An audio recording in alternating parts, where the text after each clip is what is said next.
3 hi welcome back friends on my YouTube channel mission UPSC GS classes. So हम लोग आज जो remaining topic था कल का उसको स्टार्ट करेंगे, historical background of Indian constitution. So जिसमें हम लोग 1858 के गवर्नमेंट ऑफ इंडिया एक्ट तक पढ़ चुके थे। आगे हम लोग आज डिस्कस करेंगे इंडियन काउंसिल, तीन काउंसिल एक्ट जो हैं उनको डिस्कस करेंगे। काउंसिल एक्ट ऑफ 1861 का 1861 का भारत परिषद अधिनियम जो था। फिर हम लोग 1892 का भारत परिषद अधिनियम को डिस्कस करेंगे और उसके बाद में हम लोग डिस्कस करेंगे भारत परिषद अधिनियम 1909 का जो जिसको हम लोग मार्ले मिंटो सुधार भी बोलते हैं। तो हम लोग आज ये तीनों टॉपिक डिस्कस करने वाले हैं। साथ में हम लोग आगे डिस्कस करेंगे गवर्नमेंट ऑफ इंडिया एक्ट 1919, फिर गवर्नमेंट ऑफ इंडिया एक्ट 1935। तो ये तीन काउंसिल एक्ट हैं। उसके बाद में दो भारत शासन अधिनियम जो है उसको आज हम लोग डिस्कस करेंगे, जिसके साथ ही आपका हिस्टोरिकल बैकग्राउंड कंप्लीट हो जाएगा। तो हम लोग आज स्टार्ट करते हैं भारत परिषद अधिनियम 1861 से आज आगे का स्टार्ट करते हैं। सो इंग्लिश में बोलेंगे Indian council act.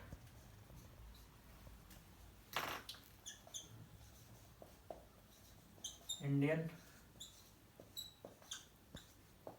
Council act 1861 1861।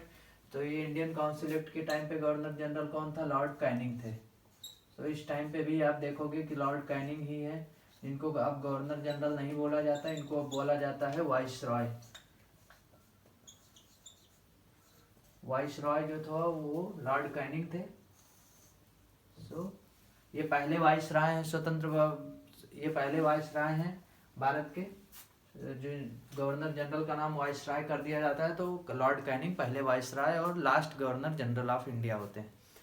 सो इसका मेन क्या था, इसकी मेन विशेषताएं क्या थी, मेन प्रोविजंस क्या थे? सो आप लोग अगर देखेंगे कि मेन प्रोविजंस क्या है इसके। सो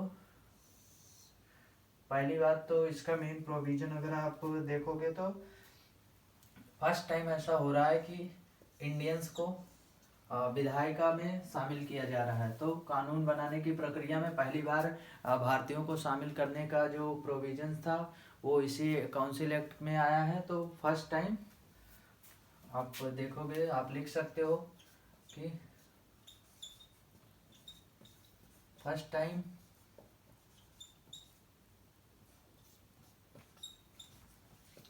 Indians where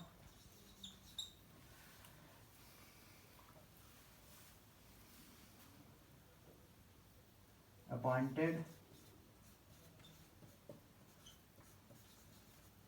in law making.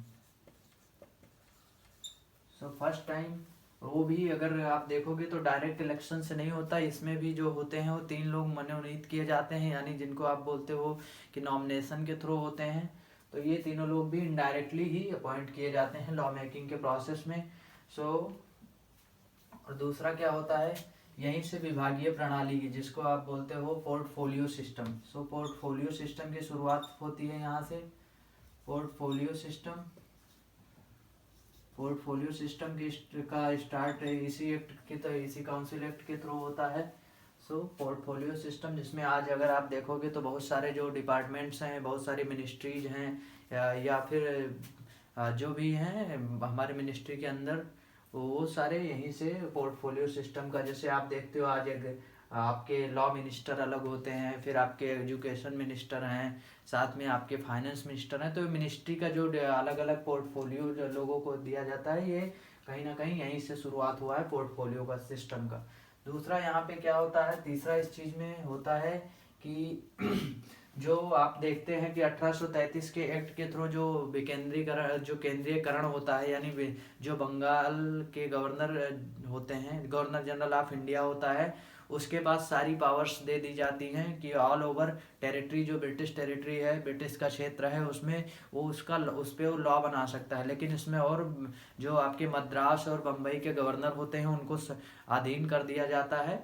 तो उस चीज़ का अगर आप यहाँ पे देखते हो तो 1861 में फिर से उन लोगों को पावर वापस दी जा रही है। तो यहाँ पे क्या हो रहा है, पावर का डिसेंट्रलाइजेशन हो रहा है यहाँ पे। तो डिसेंट्रलाइजेशन ऑफ पावर हो रहा है यहाँ पे।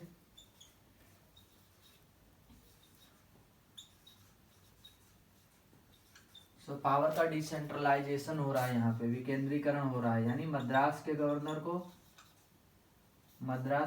को और बॉम्बे के गवर्नर को फिर से पावर मिल रही है, मद्रास एंड बॉम्बे। तो यहाँ पे जो 1833 में सेंट्रलाइजेशन हुआ था, यानी केंद्रीयकरण हुआ था शक्तियों का, यहाँ पे अगर आप देखोगे तो पावर यानी शक्तियों का विकेंद्रीकरण हो रहा है। तो ये काउंसिल एक्ट का यही महत्व है। तीसरा इसमें क्या है कि फर्स्ट टाइम अगर आप देखते हो तो इसमें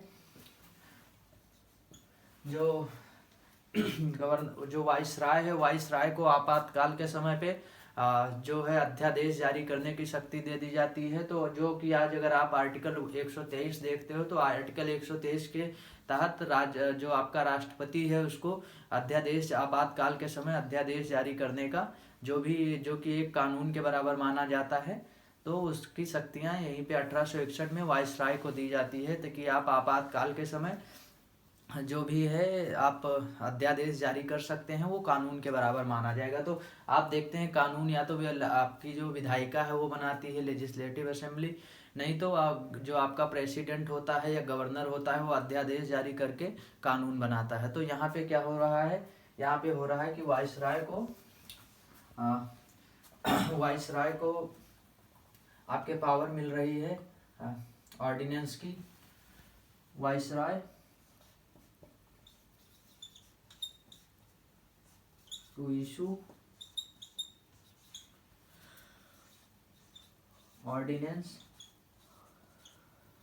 ऑर्डिनेंस को हिंदी में बोलते हैं आपका अध्यादेश।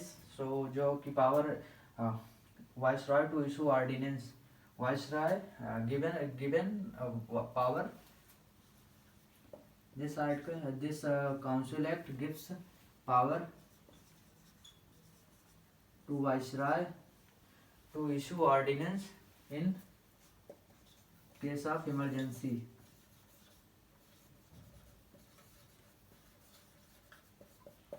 आप देखते हो कि वाइसराय के पास इसमें ऑर्डिनेंस मेकिंग का पावर इसमें काउंसिल एक्ट में वाइसराय को दे दिया जाता है। तो जो पहले कैनिंग साहब थे इनको वाइसराय को आपके पावर मिल जाता है अध्यादेश जारी करने का। तो इनका कोई भी आपातकाल के समय ये इन केस ऑफ इमरजेंसी के समय ये अध्यादेश जारी कर सकते हैं। तो ये मेजर प्रोविजन था इसका। इसमें जो फर्स्ट टाइम जो इंडियंस को अपॉइंट किया गया था इसमें 3 लोग थे।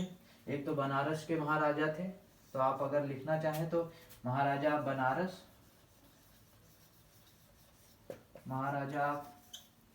बनारस सर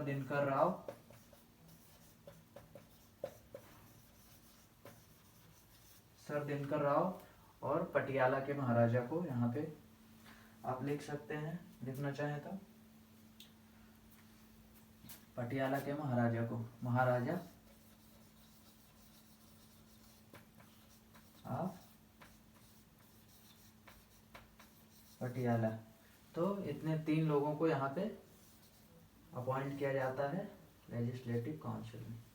तो ये 3 लोग अपॉइंट किए जाते हैं, एक तरह से मनोनीत किए जाते हैं। अगर आप देखोगे यही सिमिलर प्रोविजन तो जैसे वाइसराय उस समय अपॉइंट करता था, वैसे ही आज के टाइम में जो हमारा राष्ट्रपति है वो 12 लोगों को राज्यसभा में नॉमिनेट करता है, तो उनको अपॉइंट करता है।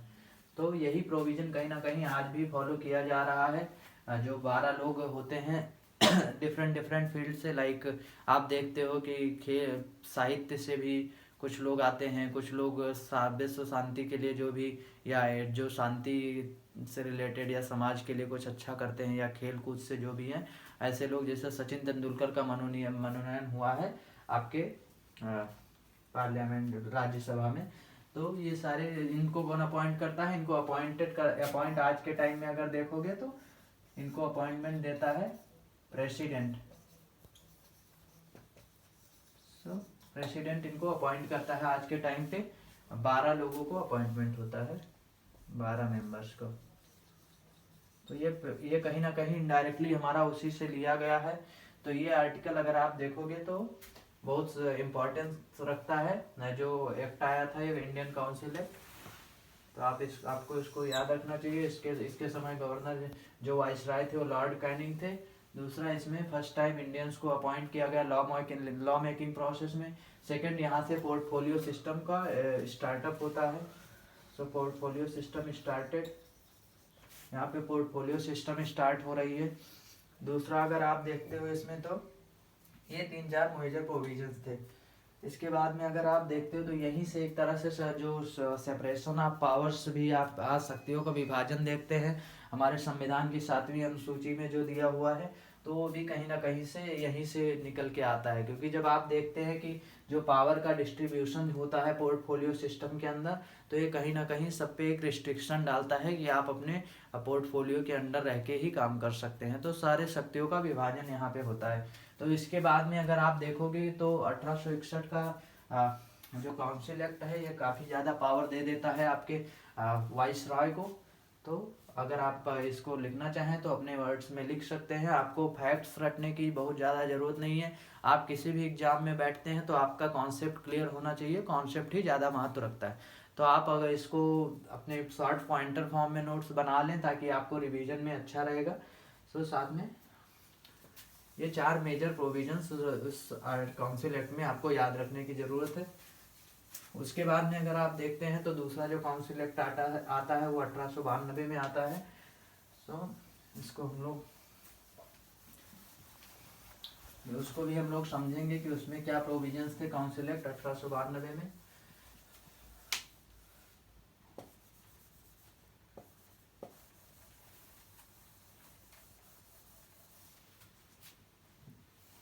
Indian council act 1892। So Indian council act 1892 ये भी बहुत महत्वपूर्ण है। इसमें ज़्यादा तो बहुत कुछ नहीं हो रहा है, लेकिन यहाँ पे कुछ मेंबर्स जो होते थे लॉ मेकिंग के प्रोसेस में इंडियंस का क्वांटिटी बढ़ाया जाता है।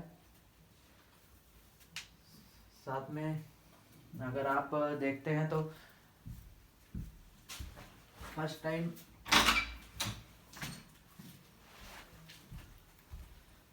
अगर आप देखते हैं तो इसमें जो आपके बजट पे बहस करने की शक्ति जो है वो दी जाती है विधायिका को। जो आपके विधान परिषद के जो लोग होते हैं उनको बजट पे बहस करने की इंडियंस को पावर दी जाती है। और साथ में यहाँ पे सो मेजर ज़्यादा प्रोविजंस इसके कुछ है नहीं खास।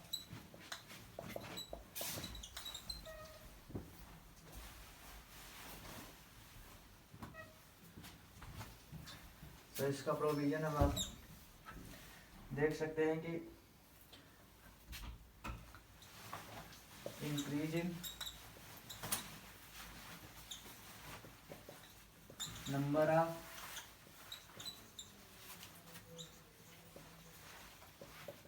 Indians in legislative council. लेकिन ये अभी भी अपॉइंट किए जाते हैं। यहाँ पे भी आप देखोगे तो इलेक्टेड मेंबर्स नहीं होते हैं। यहाँ पे भी जो मेंबर्स होते हैं वो अपॉइंट ही किए जाते हैं, लेकिन इंक्रीज किया जाता है। थोड़ा नंबर जो आपके विधान परिषद में है इंडियंस का वो इंक्रीज कर दिया जाता है। दूसरे, अगर आप यहाँ पे देखते हो तो फर्स्ट टाइम बजट पे बहस करने का पावर टू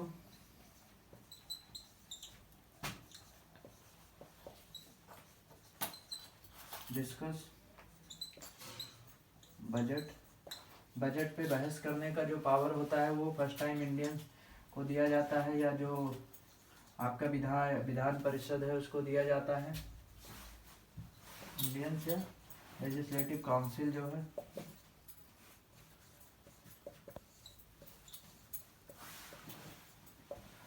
तो यहाँ पे लेजिस्लेटिव काउंसिल में आप देखते हो कि इंडियंस को शामिल किया जाता है। साथ में बजट पे बहस करने का भी पावर यहाँ पे इंडियंस को दिया जाता है। तो ये 2 प्रोविजन मेजर हैं। उसके बाद में अगर यहाँ पे देखते हो तो इनडायरेक्ट इलेक्शन का सिस्टम यहाँ से स्टार्ट होता है। इनडायरेक्ट इलेक्शन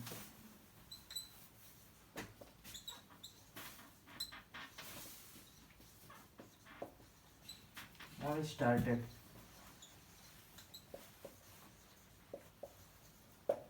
डायरेक्ट इलेक्शन तो नहीं होता था, लेकिन इनडायरेक्ट वे में इलेक्शन होना यहाँ से आप देखते हो तो स्टार्ट हो जाता है। सो इनडायरेक्ट इलेक्शन, साथ में आप देखोगे तो बजट को डिस्कस करने का पावर, साथ में इंडियंस का कुछ नंबर्स यहाँ पे बढ़ा दिया जाता है। तो ये मेजर प्रोविजंस इस एक्ट के थे। आगे और कुछ खास याद करने की या लिखने की ज़रूरत नहीं है, क्योंकि इससे ज़्यादा आपसे कहीं पूछा नहीं जाएगा। एक्ट वैसे भी बहुत ज़्यादा इम्पोर्टेंट नहीं था, लेकिन अगर आप अगला एक्ट जो देखोगे, इंडियन काउंसिल एक्ट 1909, जो मॉर्ले मिंटो सुधार के नाम से भी जाना जाता है, तो उस एक्ट का इम्पोर्टेंस बहुत ज़्यादा है इसकी अपेक्षा। सो आप इंडियन काउंसिल एक्ट आप यहाँ पे देखोगे 1909, कहीं ना कहीं वो इंडियन काउंसिल एक्ट। तो अगर आप देखोगे तो जो बजट पे बहस करने का पावर होता है वो आर्टिकल 112 के तहत आज भी अगर दिया जाता है, तो कहीं ना कहीं 1892 का जो काउंसिल एक्ट था उसके थ्रू ही वो प्रोविजन ऐड हुआ था। साथ में अगर आप वो देखोगे कि तो इस समय जो 1909 के टाइम पे आपका जो वाइसरॉय था वो लॉर्ड मार्ले था, तो इसको बोलते हैं मार्ले मिंटो सुधार, Morley Minto reform, Morley Minto reform भी इसको बोलते हैं। तो ये 1909।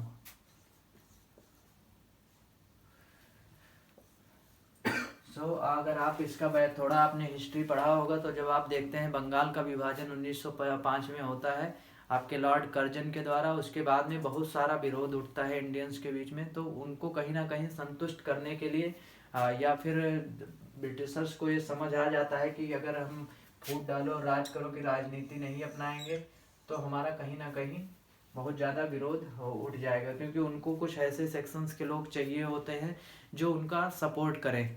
तो इसके लिए उन्होंने सांप्रदायिकता, जिसको आप कम्युनलिज्म बोलते हैं, उसको उन्होंने बढ़ावा देने के लिए फर्स्ट टाइम अगर आप 1909 के एक्ट में देखते हैं तो उन्होंने सेपरेट इलेक्शन का व्यवस्था मुस्लिमों के लिए किया, तो माइनॉरिटीज़ के लिए। तो यहाँ पे फर्स्ट टाइम अगर आप देखोगे तो आप देखते हो तो फर्स्ट टाइम एक चीज़ यहाँ पे हो रहा है कि जो पहले होता था कि विधायिका में ही इंडियंस को मतलब एंट्री मिलती थी, कहीं ना कहीं नॉमिनेट होते थे। अब फर्स्ट टाइम ऐसा हो रहा है कि एक इंडियंस को अपॉइंट किया जाता है एग्जीक्यूटिव काउंसिल में। So executive first time one Indian member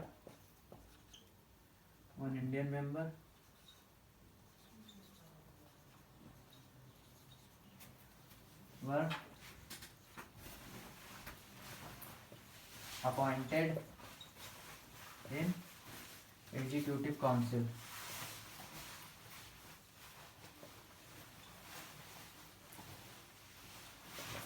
तो एग्जीक्यूटिव काउंसिल में फर्स्ट टाइम एक मेंबर को ऐड किया जाता है। कौन थे ये मेंबर? ये मेंबर थे आपके सत्येंद्र प्रसाद सिन्हा।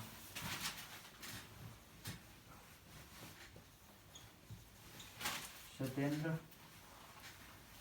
प्रसाद सिन्हा।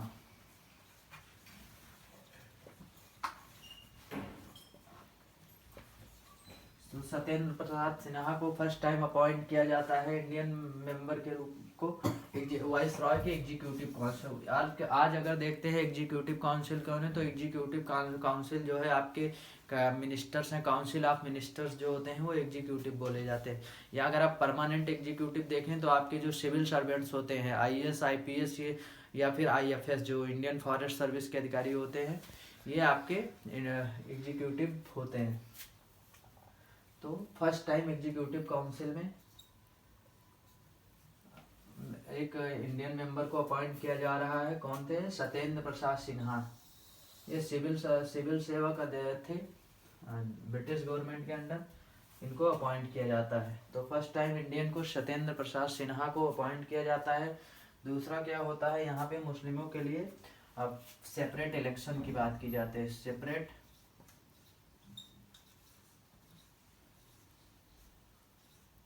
इलेक्टोरेट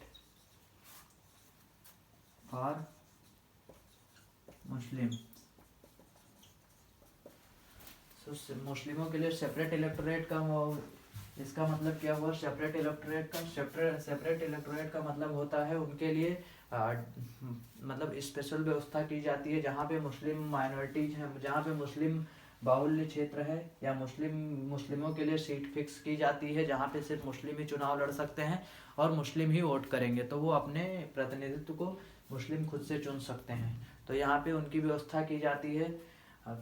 सो इसके बाद में अगर आप देखते हैं तो ये कहीं ना कहीं अगर आप देखते हैं कि बाद में इंडिया का विभाजन अगर इस कम्युनल बेसिस पे होता है, भारत का पाकिस्तान के साथ डिवीजन होता है, तो कहीं ना कहीं ये बैकग्राउंड है उसका, ये पृष्ठभूमि है जहाँ से अंग्रेजों ने फूट डालो राज करो की राजनीति अपनाई। तो ये कहीं ना कहीं आगे चल के आप देखते हैं 1919 का जो एक्ट आता है आपका Indian council government of India act 1919 का, उसमें ये प्रोविजंस और भी कम्युनिटी के लिए बढ़ा दिया जाता है, लाइक सिखों के लिए या फिर दलित्स के लिए, तो इन लोगों के लिए ये प्रोविजन बढ़ाया जाता है। धीरे धीरे जो सेपरेट इलेक्शन की मांग डिफरेंट ग्रुप्स के द्वारा की जाने लगती है, तो यहीं से कहीं ना कहीं पृष्ठभूमि तैयार होती है आपके सेपरेट इलेक्टोरेट के लिए, यही कहीं ना कहीं पार्टीशन के लिए जिम्मेदार, यहीं से जिम्मेदारी अगर आप देखते हो ये पृष्ठभूमि है पार्टीशन की। बाद में धीरे धीरे ये प्रोविजंस 1935 के एक्ट में भी बढ़ाए जाएंगे, 1919 के एक्ट में भी बढ़ाए जाएंगे। साथ में यहाँ पे जो आप देखते हैं जो सेंट्रल एंड स्टेट या प्रोविंसेज जो भी आप बोले, सेंट्रल एंड स्टेट के जो लेजिस्लेटिव काउंसिल्स में मेंबर होते हैं,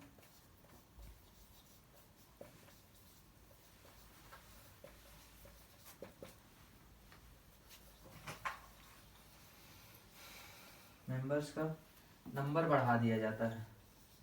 कितना कर दिया जाता है? पहले 16 होते थे, अब बढ़ा के इसको 60 कर दिया जाता है।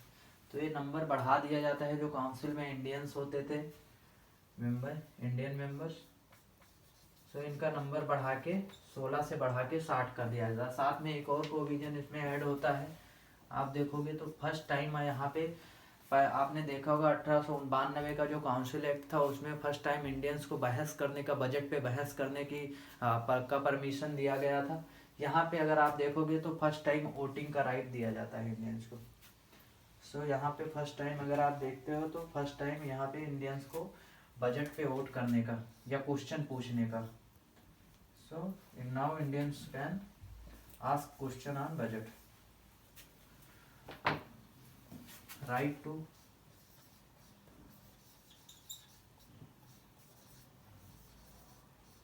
ask question and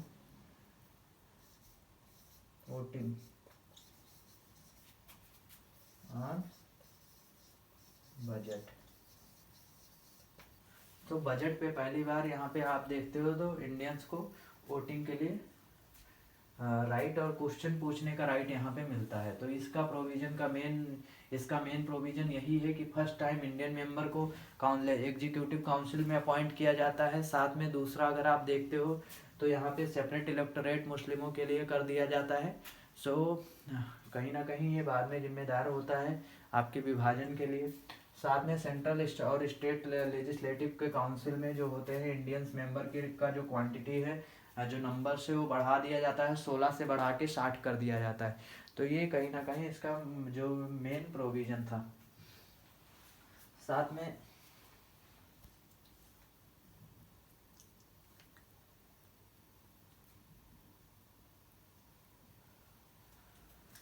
आप इसको लिख सकते हैं, ये मेन प्रोविजन थे, बहुत ज़्यादा और आपको याद रखने की ज़रूरत नहीं है। आप अच्छे से देख लें, अपने वर्ड्स में इसका पॉइंटिंग फॉर्म में बना लें नोट्स, तो ये आपको डायरेक्टली हेल्प करेंगे। कोई भी अगर आप एग्ज़ाम दे रहे होंगे तो ये आपको डायरेक्ट हेल्प करेंगे। तो आप अपने वीडियो को रोक के इसका जो भी नोट डाउन करना है आप अपने वर्ड्स में नोट डाउन कर सकते हैं। मैं मेजर प्रोविजंस को बहुत और भी छोटे छोटे बहुत सारी विशेषताएं हैं इनकी, लेकिन उसको बहुत ज़्यादा आपसे कहीं पूछा नहीं जाएगा। ये जो मेन प्रोविजंस थे उसको मैंने डिस्कस कर दिया है, तो आप शॉर्ट फॉर्म में इसका नोट्स बना सकते हैं। ये आपको डायरेक्टली हेल्प करेंगे किसी भी एग्ज़ाम में। इसके बाद में आपका आता है government of India act.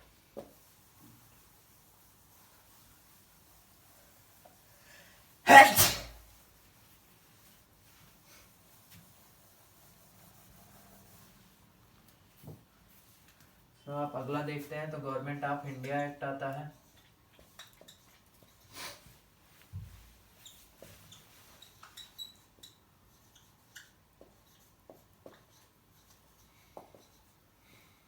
Government of India act 1919 का। सर क्या इसकी मेन विशेषताएं थी, इस समय कौन था, तो आप देखोगे तो इसको बोलते हैं मॉन्टेग्यू चेम्सफोर्ड। सर इसको क्या बोलते हैं, मॉन्टेग्यू चेम्सफोर्ड रिफॉर्म।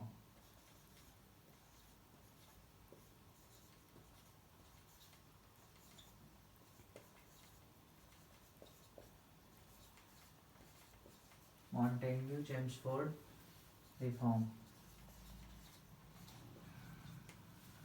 सो ये मॉन्टेग्यू चेम्सफोर्ड रिफॉर्म था। जो मॉन्टेग्यू थे वो वाइसराय थे और चेम्सफोर्ड जो थे ये सेक्रेटरी।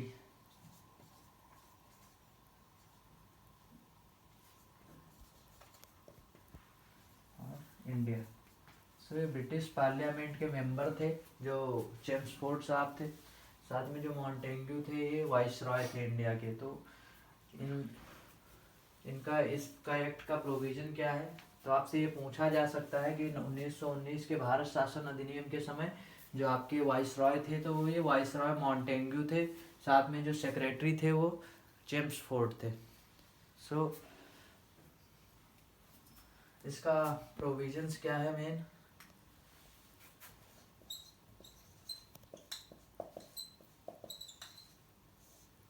इसका मेन प्रोविजन क्या है,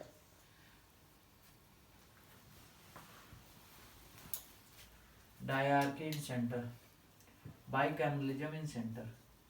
सो बाइकैमरलिज्म क्या होता है,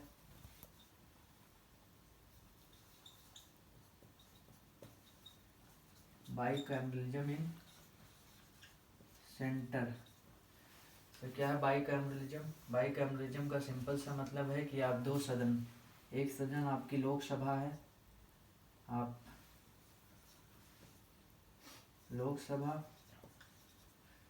जो आपके विधायिका जो होती है मेन यहाँ की, एक आपका राज्यसभा है। तो आपकी लोकसभा और राज्यसभा, यानी जहाँ भी बाइकैमरलिज्म वर्ड आप सुने इसका मतलब होता है द्विसदन, द्विसदनात्मक।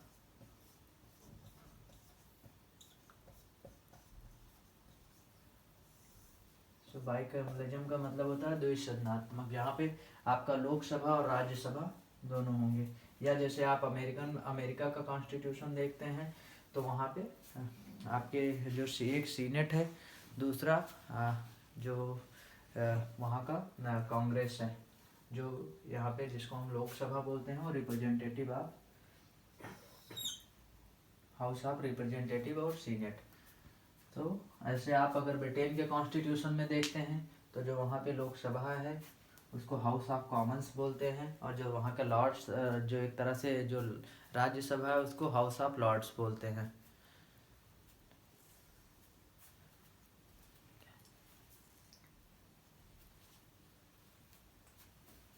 दूसरा क्या यहाँ पे होता है,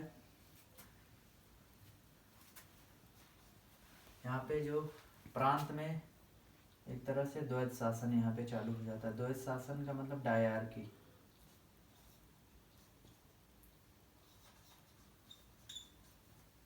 डायआर्की इन प्रोविंसेस।